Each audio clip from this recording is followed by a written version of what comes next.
Making fresh tracks, at least for me and probably for you, doesn't mean just hunting the heavily traveled areas of public land. What I look for are the wild places, free of roads and civilization, where the terrain and remoteness are your greatest challenges. And there's good reason why we want to get away from it all. We have ample public hunting ground in and around populated areas, some in our backyards.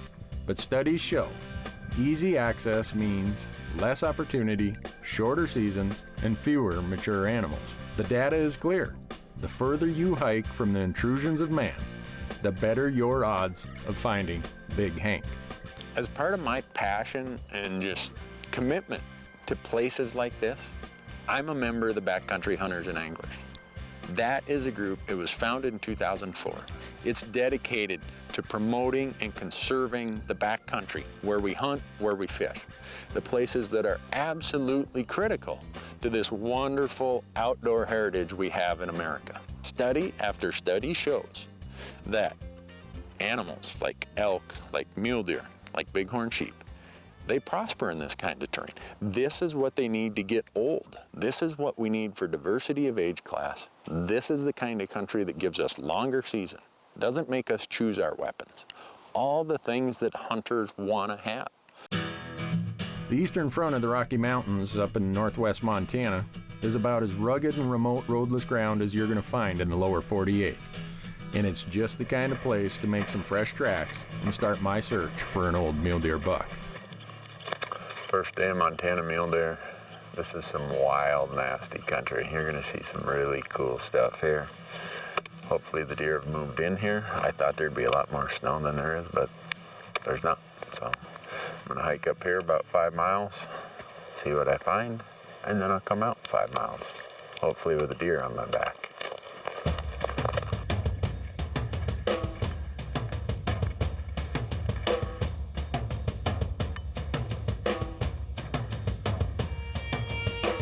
Personally, I've been looking forward to this hunt all season, but my body, it's probably been dreading it. I love this wild land and everything it stands for. Getting into this backcountry paradise, it's never easy.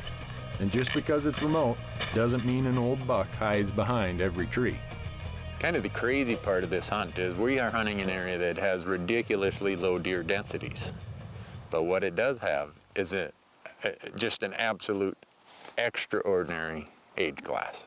So if you see a buck, he might be the buck of your dreams.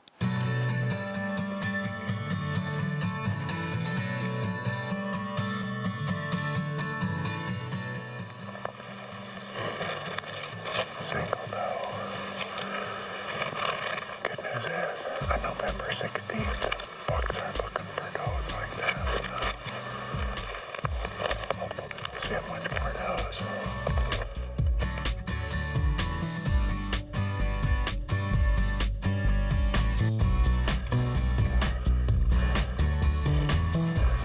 Old tracks, new tracks, big tracks, small tracks. They're using these drainages as their corridor to get over to the wintering ground. And there is a ton of deer track in here. These roadless areas, backcountry hunting, it's so cool. Actually back here, and if you go just a little bit west of here, into the wilderness area, we open our rifle elk season, September 15th. Yeah, you can hunt with a rifle in the rut, just over those ridges. Why? Because it's unroaded country, it's the backcountry.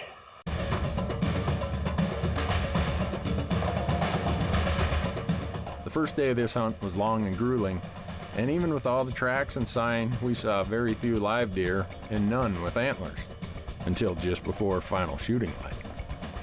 Earlier I saw 2 does in here, and now right up there on that saddle I see a nice buck. He's coming, almost like he's coming to check those does. He's 420 yards. Just wish I could tell how nice.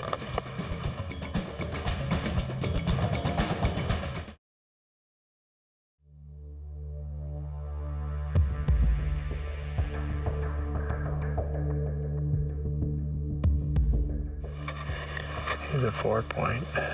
He's heavy, but he's not very wide or tall. I don't care. I love shooting mature bucks.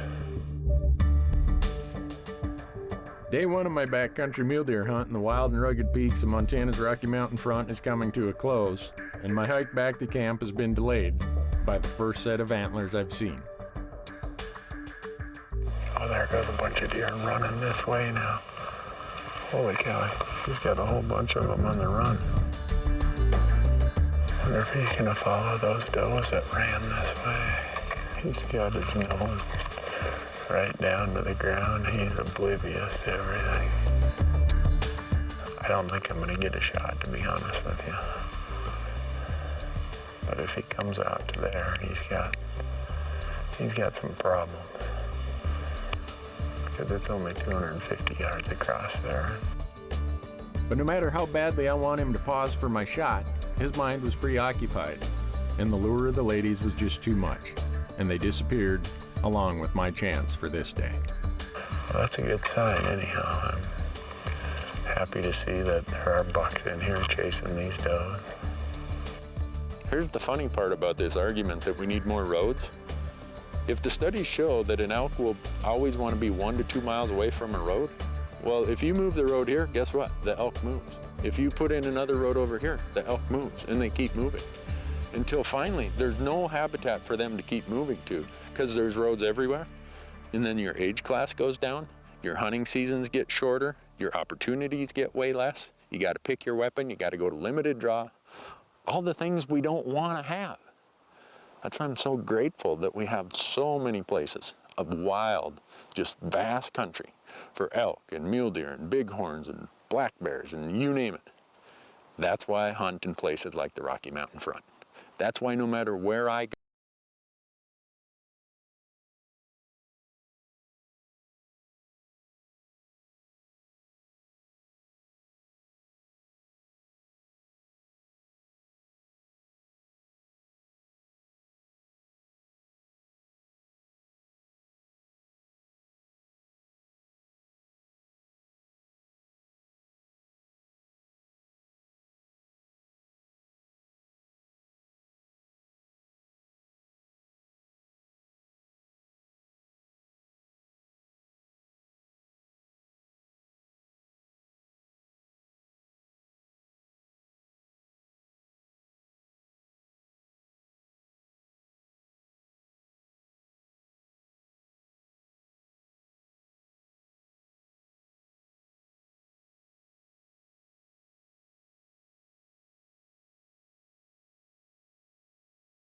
bag in my pocket and a rifle in my hand.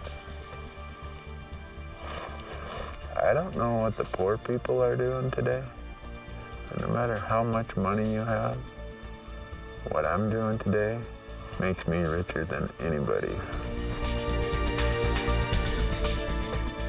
Other than a handful of does and a few small bucks, the day was pretty uneventful, and I was down to just 2 more days to fill my tag. But I could see deer were moving. I could see that things were starting to pick up a little bit. The bucks were pushing the does around, and it was just, in my mind, when you're seeing does like that, it's just a matter of time. You put in your time, and a buck will come by, a buck that you want to shoot.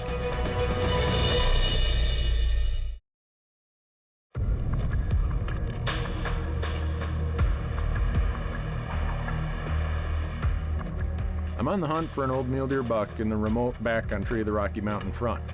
And while the rocky peaks and the steep ridges are breathtaking, this is a very harsh environment. And today, the legendary winds that so often scour these hills are taking a toll. Well, I got a dilemma now. The wind right down here in the trees is blowing 30 miles an hour. Up on those ridges, can't even imagine how hard it's blowing. But I gotta get somewhere that I can glass and see. Still, the opportunity to hunt an area over 2 million acres and void of any roads is something I cherish. And it's something worth fighting to keep. Right now, there's a bill in Congress called the Rocky Mountain Front Heritage Act, and it's sponsored by a senator from Montana, Max Baucus. And You know, he needs to be given some thanks. The fact that he listened to hunters, he listened to local ranchers, local communities, and said, you know what, I'll craft a bill that takes this front area and we make sure that it's here for every generation of American from this point forward.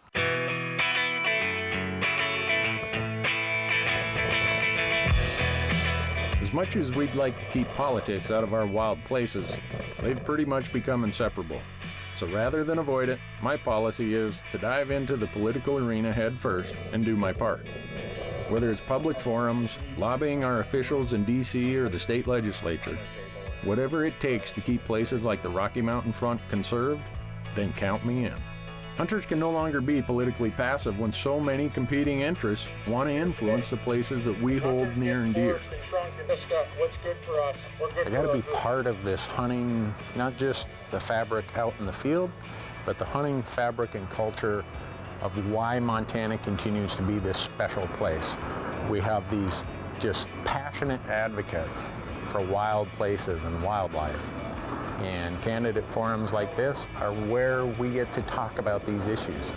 Efforts meant to help shape the public discussion on hunting, to advocate for legislation like the Rocky Mountain Front Heritage Act, all of that makes my time in the backcountry even more satisfying.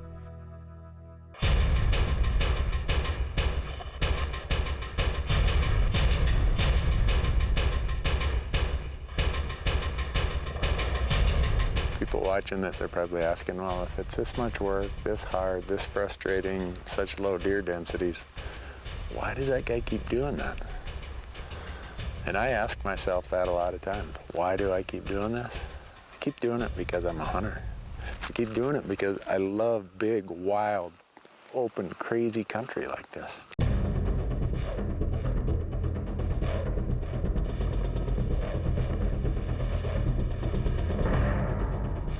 Holy cow, here's a huge buck. Mason, come here. I want you to mark this spot. You see up on that bench up there, where that burn is?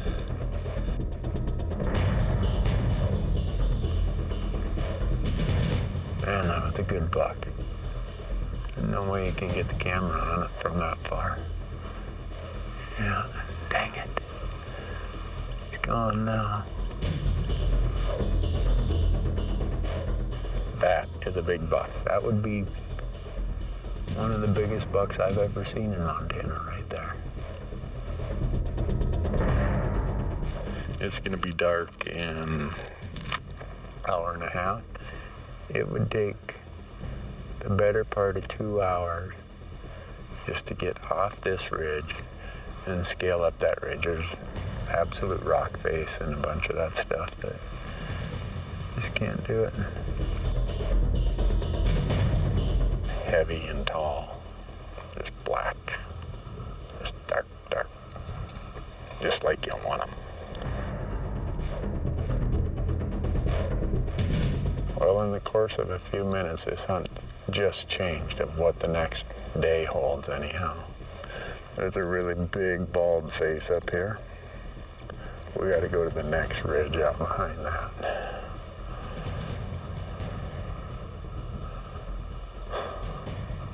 Sometimes you don't have to think of what your next plan is. The deer make it for you. That deer just made the plan for tomorrow. He's big, really big. Which is why you come and hunt the backcountry, because deer like that live here.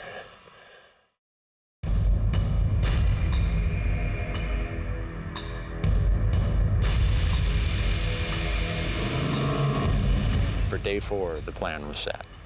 Once I saw where that buck headed, I said, I don't care how terrible it is to get up there. Yeah, it's gonna be 3 hours, it's gonna be sweating, it's gonna be grinding. I'm going up where that buck went, because if that doe stays in that basin, he's gonna stay in that basin, and I'm gonna shoot him.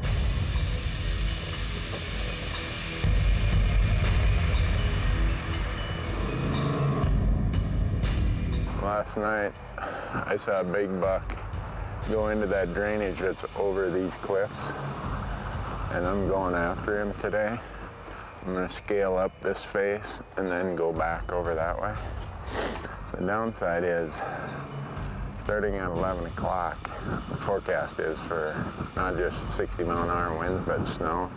I expect 20 inches of snow up here. So I got to get up there, get this taken care of, and get back down before it gets really bad.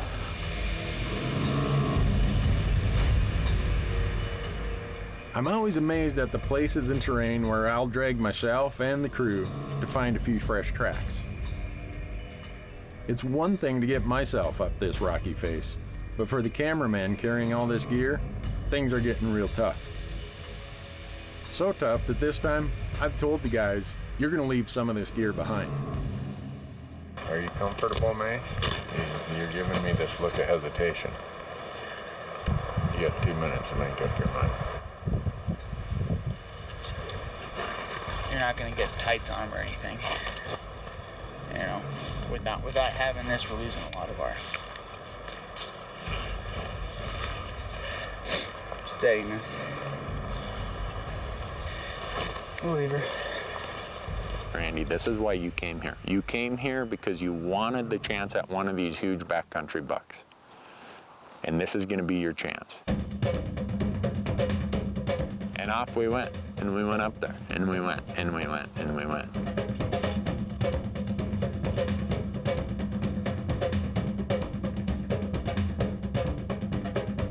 And then we got to the top of this knife ridge, and then we had to side hill across a really steep face just to get over to the other ridge to glass. And that was a little bit dicey. You look down there and you realize how steep it is, and it's snowy and it's packed snow, and it's just one of those things that you say, if it wasn't for the fact that I knew a really big buck went into that little drainage last night, there's no way I'd be doing this. It took us the better part of 3 hours to get there. And once we get there, as quick as you peek over the ridge, it's like you were in some sort of wind tunnel or something. The wind is blowing so hard, you can't stand up. You can't hardly glass. You got to brace yourself so tight just to hold your binoculars still.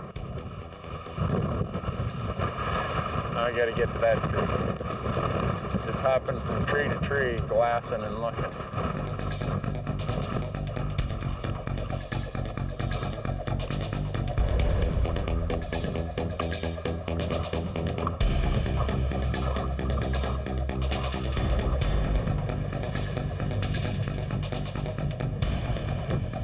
But despite the painful effort to get here, the massive buck I dreamed about that started this chase is nowhere to be seen.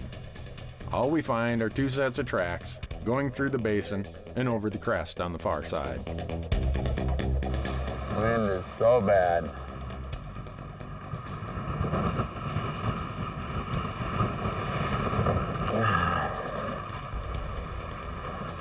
I don't know where he went to. He was in here yesterday, but it's not a very big basin. He easily could have got out of here.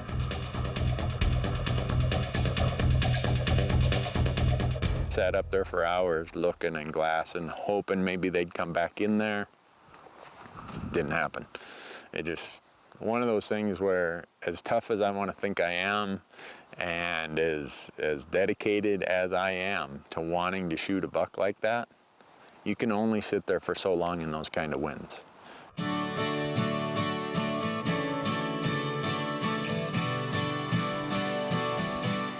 So the brutal winds drive us off the mountain with not much to show for our efforts, other than some exhaustion, and I guess the satisfaction that, yeah, we did give it our best shot.